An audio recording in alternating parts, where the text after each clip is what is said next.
Halo Bapak Ibu Sobat Guru, kembali lagi bersama kami di kelompok 5. Di kesempatan kali ini kita akan sedikit membahas tentang sintesis alternatif strategi. Nah, sebelum itu ada pepatah mengatakan tak kenal maka tak sayang. Yang pertama, perkenalkan nama saya sendiri, Hairul Huda, dengan NIM 2025 301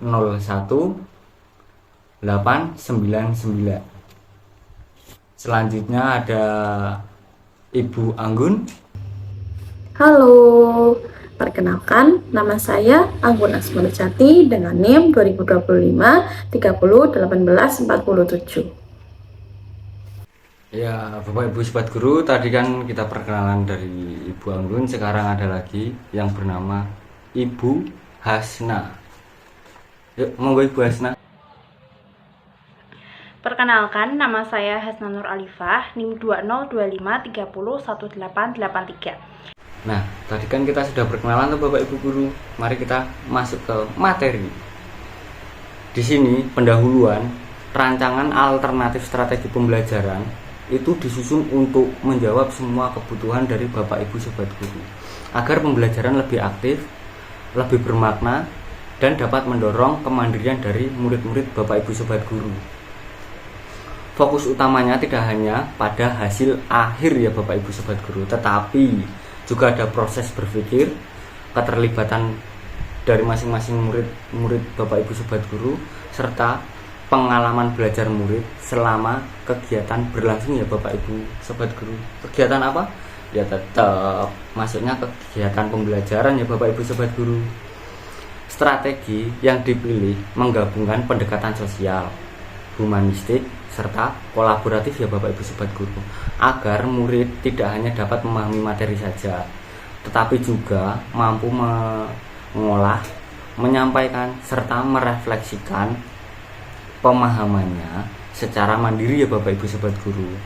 Nah, untuk penerapannya, strategi ini tuh harus diterapkan secara jelas, bertahap, serta relevan dengan kondisi kelas dari masing-masing Bapak Ibu Sobat Guru ya, sehingga dapat langsung diterapkan oleh Bapak Ibu Sobat Guru di dalam situasi nyata.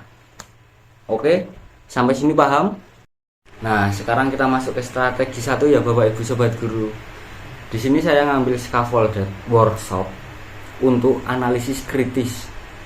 Dasar teorinya konstruktivisme sosial dari Vygotsky tahun 1978. Konsep fokus pada Zone of Proximal Development atau ZPD singkatannya. Dan scaffolding. Pengetahuan dibangun melalui interaksi sosial dan pemberian bantuan yang dikurangi secara bertahap. Tujuannya untuk meningkatkan kemandirian dan kemampuan analisis dalam menyelesaikan tugas proyek, mencegah copy paste dari internet ya Bapak Ibu Sobat Guru. Untuk aktivitas penerapan dalam pembelajarannya, 1. Bapak Ibu Sobat Guru memberikan analisis resensi film yang terstruktur sebagai model awal, itu yang pertama. Yang kedua, murid atau peserta didik bekerja dalam kelompok kecil untuk mengisi template analisis yang memandu alur berpikir, pemberian scaffolding. Terus masuk ke poin ketiga ya Bapak Ibu Sobat Guru. Bapak Ibu Sobat Guru kemudian berkeliling untuk memberikan umpan balik, lalu secara bertahap mengurangi bantuan seiring meningkatnya pemahaman dari murid-murid Bapak Ibu Sobat Guru terhadap materi yang dipelajarinya. Masuk ke strategi yang kedua, yaitu reflective personal learning untuk meningkatkan motivasi intrinsik. Dasar teorinya humanisme milik Carl Roger Abraham Maslow. Konsep self-directed learning, kebutuhan aktualisasi diri dalam pembelajaran bermakna. Tujuan tetap yang pertama untuk meningkatkan motivasi belajar, yang kedua untuk meningkatkan rasa percaya diri, yang ketiga untuk melibatkan emosional murid dalam pembelajaran. Nah, pengimplementasian aktivitas belajarnya. Yang pertama, guru membuka pembelajaran dengan pertanyaan reflektif. Kedua, murid diminta untuk menuliskan pengalaman atau pandangan pribadi yang berkaitan dengan materi. Ketiga, guru memberikan kesempatan pada murid untuk berbagi pendapat tanpa penilaian langsung. Kalau tanpa penilaian langsung itu berarti kita sebagai guru penilaiannya dari pengamatan saja. Keempat, guru memberikan penguatan positif dan empati terhadap setiap pendapat murid. Kelima, yaitu murid diminta untuk menyusun tujuan belajar. Tujuan belajar kita hari ini apa sih? Nah, contohnya seperti itu kurang lebih. Kemudian, pada strategi yang ketiga ini, kami menggunakan teori konstruktivisme sosial dari Vygotsky pada tahun 1978. Strategi ini yaitu think, pair, share atau TPS melalui diskusi bercerita. Adapun tujuan dari kegiatan ini yaitu tentunya untuk meningkatkan pemahaman dan juga kemampuan komunikasi murid melalui kegiatan diskusi. Untuk konsepnya sendiri yaitu Zone of Proximal Development atau ZPD, interaksi sosial, dan juga pembelajaran kolaborasi.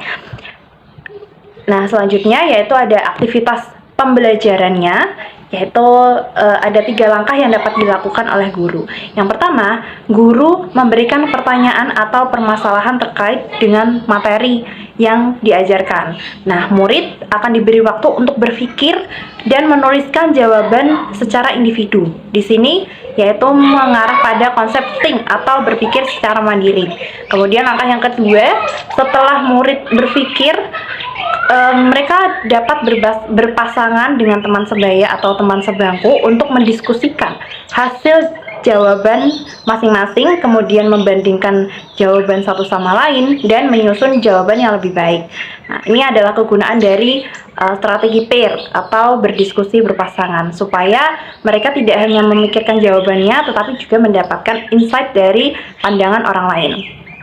Yang ketiga yaitu share atau berbagi hasil diskusi, di mana setelah mereka berpikir dan juga saling berpasangan, setiap pasangan ini akan menyampaikan hasil diskusi di depan kelas.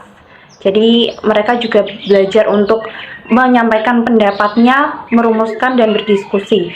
Peran guru di sini yaitu dengan memberikan penguatan dan juga klarifikasi terhadap jawaban yang telah disampaikan. Di sini saya izin menyampaikan strategi yang terakhir, yaitu strategi yang keempat, collaborative learning dengan modeling dan peer teaching. Untuk tujuan strategi ini yaitu untuk meningkatkan partisipasi aktif belajar, keterampilan komunikasi, dan kolaborasi antar murid. Untuk strategi ini dilandasi dengan teori belajar sosial oleh Albert Bandura. Untuk konsepnya yaitu menggunakan konsep observational learning, modeling, reinforcement, dan interaksi sosial. Untuk aktivitas pembelajaran di strategi ini yaitu yang pertama itu guru memberikan contoh atau modeling bagaimana cara menganalisis materi yang akan dipelajari. Setelah itu murid dibagi menjadi beberapa kelompok. Setiap kelompoknya itu terdapat beberapa peranannya itu yang pertama ada ketua yang bertugas mengatur diskusi, yang kedua ada pencatat yang bertugas menulis hasil analisis diskusi, dan yang terakhir itu ada presenter yang bertugas menyampaikan hasil diskusi. Nah, setiap kelompok itu bertugas atau mempelajari subtopik yang berbeda-beda. Di sini setiap kelompok menganalisis dan mempelajari. Setelah itu, setelah dibagi kelompok, setelah dibagi mempelajari materi, murid melakukan peer teaching atau mengajarkan ke kelompok lain. Misalnya kelompok A mengajarkan ke kelompok B dan sebaliknya. Setelah peer teaching selesai, di sini tugas guru yaitu memberikan penguatan. Setelah memberikan penguatan dan umpan balik, guru mengajak peserta didik untuk melakukan refleksi secara bersama-sama. Itu untuk tujuan, dasar teoritis, dan aktivitas pembelajaran untuk strategi yang terakhir, yaitu strategi collaborative learning dengan modeling dan peer teaching. Untuk selanjutnya saya akan menyampaikan kesimpulan pembelajaran atau kesimpulan presentasi dari kelompok 5. Dari kelompok kami menarik kesimpulan bahwa alternatif strategi yang dirancang menunjukkan bahwa pembelajaran efektif itu terjadi akibat adanya murid yang terlibat aktif dalam pembelajaran, mendapatkan bimbingan yang tepat, dan murid memiliki ruang yang luas untuk berpikir serta berekspresi sesuai pendapatnya mereka. Nah, dari strategi atau keempat strategi tersebut ada strategi pendekatan scaffolding, yaitu membantu murid berkembang secara bertahap. Ada TPS dan collaborative learning, yaitu memperkuat interaksi serta komunikasi, dan strategi reflektif personal mendorong motivasi dalam diri peserta didik. Nah, kombinasi strategi ini dapat meningkatkan pemahaman, kemandirian, dan kepercayaan diri murid. Nah, di sini guru itu memiliki peranan yang sangat penting. Guru itu berperan sebagai fasilitator yang mengarahkan, memberikan contoh, dan secara bertahap mengurangi bantuan agar murid tersebut atau murid dalam kelas itu mampu belajar secara mandiri, jadi tidak bergantung kepada guru. Sekian strategi keempat dan kesimpulan yang dapat saya sampaikan. Saya kembalikan ke moderator. Nah, kurang lebihnya seperti itu ya Sobat Guru. Jadi jika ada kurang lebihnya kami mohon maaf, dan jika Sobat Guru masih ada yang masih ingin dipertanyakan, mari kita diskusi di kolom komentar.